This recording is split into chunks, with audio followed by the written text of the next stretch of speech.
Bonjour, c'est André. Aujourd'hui, nous allons regarder du côté des réglages prédéfinis ou presets qui nous sont proposés à l'intérieur de OneOne. On regarde ça tout de suite.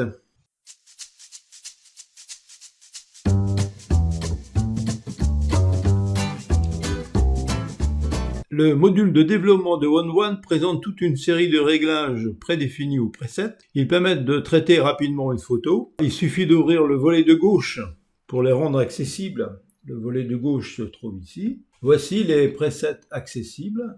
Nous voici sur le volet de gauche. Ils sont affichés selon des catégories avec un titre et une petite vignette qui donne le style de cette catégorie. L'utilisation de ces réglages prédéfinis viennent en complément du traitement personnel que l'on peut réaliser en utilisant les outils contenus dans le logiciel. Les réglages permettent de gagner un temps de traitement. Voyons comment utiliser les réglages prédéfinis. Eh bien, il suffit d'ouvrir la photo souhaitée. Voici une photo que j'ai utilisée ici. On peut en choisir une autre, on va se rendre ici dans la bibliothèque et je vais m'installer ici sur la série de photos du Val-André. Voici par exemple une photo que j'ai prise le long du quai. Pour utiliser les presets, je dois choisir dans la liste qui se trouve ici celle qui peut a priori mieux convenir à mon sujet. On a ici des noirs et blancs, différents noirs et blancs, les choses sur les fleurs, ici des choses sur Noël, sur des couleurs de film, des modifications de couleurs. Et on va peut-être choisir, je sais pas, rétro. On va donner un air rétro par exemple. Allez, on clique sur rétro. Et voici une série de propositions qui se font jour, qui donnent un aspect rétro. Pour regarder ensuite, faire le choix, c'est pas forcément évident de faire sur une vignette. Eh bien, nous avons ici un petit outil, un petit damier qui se trouve là. On clique sur le damier et on a toute la série qui s'affiche ici et qui nous permet de faire le choix du type de traitement que l'on veut. Vous voyez donc il y a des modifications avec des dominantes de couleurs, des modifications avec des peut-être variantes de structure, par exemple ici R10 qui pourrait convenir par exemple à ce que l'on souhaite faire, qui est proche du noir et blanc et qui donne un aspect assez intéressant. Bon, vous voyez qu'en un seul clic, j'ai obtenu mon réglage. Maintenant, je peux encore bien sûr aller modifier ce réglage. Dans la pratique du traitement des photos, en général, l'on travaille ici dans l'onglet Développer. C'est-à-dire que l'on va, dans un premier temps, s'intéresser à ce qui a été fait sur cette photo lorsqu'on s'est intéressé au développement de base. Nous avons vu dans les traitements de base des fichiers RAW numéro 1 et numéro 2, les possibilités que OneOne, je vous propose d'y référer. Réglages prédéfinis interviennent généralement dans un second temps à la suite des réglages de base.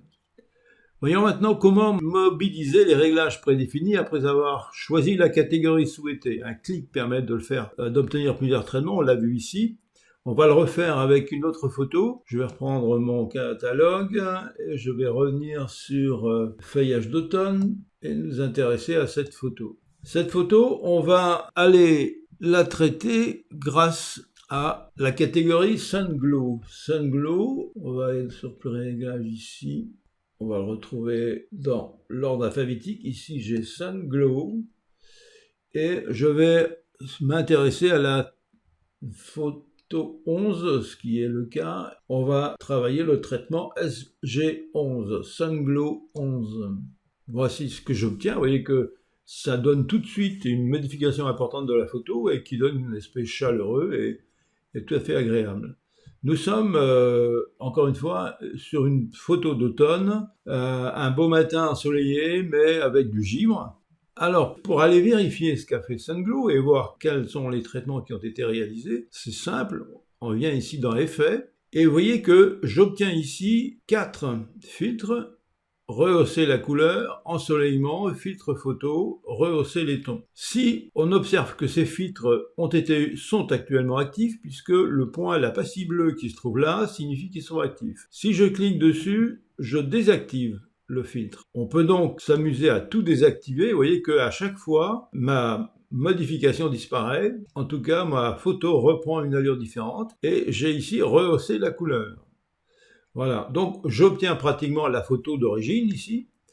Sauf que, certainement, il faut regarder ce qui a été fait dans développer, ici, aussi. Mais dans développer, vous voyez que mes curseurs ont été modifiés. Ce n'est pas réellement la photo d'origine. Si je voulais véritablement récupérer ma photo d'origine, il me faudrait remettre tous ces curseurs à zéro pour pouvoir retrouver cette photo d'origine. Mais c'est faisable, bien sûr. Alors, mais ce n'est pas le propos d'aujourd'hui. Revenons à effets. Et j'observe qu'ici, eh bien, ma foi, tous mes effets sont neutralisés. Et on peut regarder, on peut s'intéresser à ce qui se passe. Par exemple, si je fais rehausser les couleurs, j'active mon rehausser les couleurs. Ici, sur montrer, je clique et j'obtiens effectivement le réglage tel qu'il est effectué. Vous voyez que la couleur activée est ici dans le jaune ou l'orange et que les intervalles, teintes, saturation, etc. sont à des valeurs qui sont celles-ci et qui correspondent à ce que le réglage de On1 a été réalisé. Vous voyez que ici aussi, sur ces curseurs ici en partie haute, eh bien c'est le jaune qui est activé et j'ai la température qui est à 0, la teinte à moins 15, la saturation à 0, la vibrance à 0 aussi. Ainsi. Voilà ce qui se passe sur rehausser les couleurs. Je vais revenir dans mon cachet. Voilà. Je vais maintenant activer ensoleillement et je vais essayer de...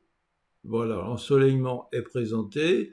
Vous voyez que le montant est à 60, les autres paramètres sont inchangés, sont à 0. Voilà comment le réglage de On1 est réalisé. On va revenir sur maintenant filtre photo que j'active ici. Et vous voyez qu'il y a un véritable effet important sur l'image.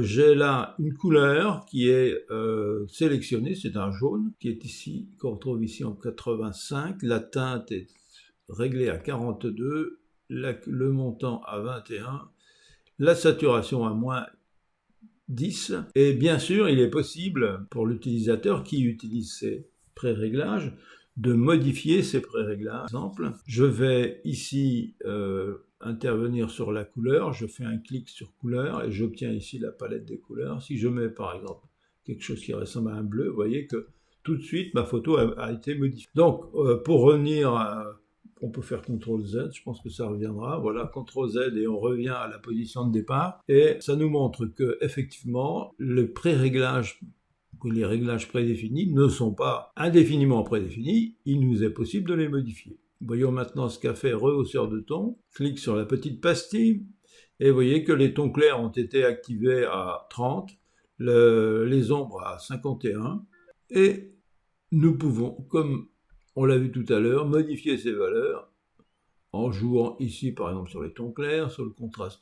Voilà. Donc vous voyez que les réglages prédéfinis nous permettent très rapidement d'arriver à un style de traitement, mais il nous est également possible derrière de modifier ce traitement. Je vous propose maintenant de modifier, individualiser notre réglage. Petite critique. Cette photo telle qu'elle est traitée ici, je la trouve trop chaleureuse, trop riche en chaleur, en couleur. J'aimerais bien lui donner un aspect de matin, c'est-à-dire un aspect un peu moins chaud, un aspect donc un peu plus froid, qui correspondrait davantage à ce que j'ai pu observer au moment de la prise de vue. Cette photo, elle est plus du type de photo de coucher de soleil que de lever du jour. Je vous propose donc de modifier ce type de réglage et ensuite nous allons conserver le réglage en question pour l'ajouter à notre liste de réglages de façon à l'utiliser éventuellement à d'autres occasions. Donc le réglage que je vous propose, eh bien, c'est de peut-être rajouter un peu de bleu, de bleu ici dans le filtre là. Vous voyez que la couleur jaune là, que j'ai vue tout à l'heure, je voudrais la ramener un peu plus comme ceci. Ça n'a pas l'air mal là. Je sélectionne un peu plus de bleu, ce qui fait que dans le premier plan qui est ici, l'herbe est plus verte, la lumière intervient moins. Sur l'ensemble de la photo, j'ai une appréhension un peu moins chaude, nettement moins chaude même.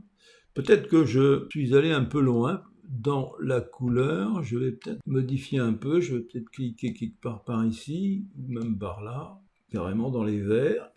Et là, j'ai une couleur intéressante qui me semble plus correspondre à ce que j'ai vu au moment de la prise de vue. Avec, au premier plan, le givre, les feuilles également qui sont recouvertes de givre matinal, et la chaleur du soleil levant, mais pas la chaleur du soleil couchant. Alors maintenant, comment faire pour conserver cette photo? Bien, ce qu'on peut faire dans un premier temps, c'est de dire, eh bien oui, je vais conserver ce réglage. J'active ici le film en bas d'écran, je fais un clic droit et créer une version. Je crée une version qui va s'installer ici et qui va s'appeler, vous voyez, 2020 11 05 11 version 1. Cette version 1 va se mettre ici dans quelques secondes. Ça, c'est une autre version. Voilà, le traitement est réalisé, ma version 1 est sauvegardée, nos deux photos sont identiques. Cependant, ce qui m'intéresse, ce n'est pas de sauvegarder la photo, mais de sauvegarder le mode de traitement, c'est-à-dire de sauvegarder la série de réglages réalisés dans les filtres. Pour ça, dans le menu général, on va aller sur Paramètres, ici, Paramètres, enregistrer les paramètres en tant que pré-réglage. Ma fenêtre qui s'ouvre montre que je sélectionne l'action de développer et l'action de effet. Effet, rappelez-vous, c'est bien l'accès que l'on a avant d'attaquer les filtres. Donc le pré-réglage, eh bien, je vais l'appeler, c'est aussi un Sunglow, donc je vais l'appeler SG12. Je choisis une catégorie, Sunglow, que je trouve ici. Vous voyez, nous avons ici toute la liste des catégories, Sunglow. On peut aussi ajouter une nouvelle catégorie que l'on peut créer ici. Si je clique là-dessus, je crée ici, en introduisant le nom à l'intérieur de cette fenêtre, une nouvelle catégorie. Mais ce n'est pas mon objectif. Mon objectif, c'est bien d'aller ajouter une catégorie dans Sunglow, que je sélectionne ici, et je fais enregistrer. On va donc laisser l'enregistrement se faire, et j'ai maintenant ici mon SG12 qui apparaît, que l'on peut appliquer à n'importe quelle photo, sachant que ce réglage, c'est nous-mêmes qui l'avons défini. Voilà ce que je voulais vous proposer en termes de traitement des pré-réglages, en termes d'observation de ce que proposent ces pré-réglages. Vous voyez qu'en réalité, on a fait assez vite le traitement de la photo, voire plutôt vite d'ailleurs. On n'a pas eu besoin de sélectionner, de traiter plusieurs curseurs. On a pu travailler en toute simplicité. La possibilité nous est offerte de sélectionner notre travail. Et donc, On1 propose véritablement ici un excellent outil supplémentaire de travail que je vous propose d'utiliser de temps en temps. Personnellement, j'étais un peu réticent dans un premier temps à utiliser les réglages prédéfinis, considérant que je préférais régler mes photos moi-même avec mes propres sensations lorsque je les travaillais. Là, j'observe que maintenant, c'est quand même assez pratique de le faire avec des pré-réglages. Et donc, ça permet de gagner du temps et très vite, on peut obtenir ce que l'on souhaite dans sa sensibilité propre, voire découvrir des sensibilités différentes, parce que véritablement, si vous cherchez dans les pré-réglages, vous trouvez des choses un peu folles, mais pourquoi pas, ou un peu proches de ce que vous souhaitez.